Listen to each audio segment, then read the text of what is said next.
105 passengers had to be rescued after a train derailed when it hit a landslide caused by heavy rain.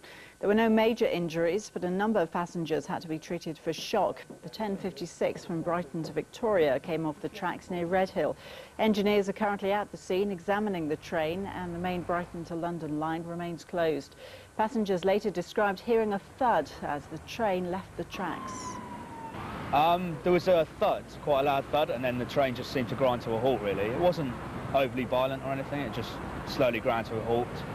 It's like we hit something, really. That was what I thought at the time.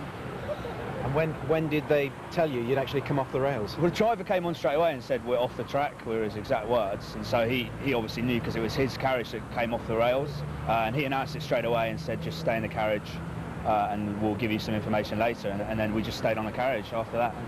There was no panic or anything like that. So we had a great big thud, and then I knew pretty instantly that we'd derailed. And then also because the train was at an angle. It was calm. No one knew to start off with how bad it was.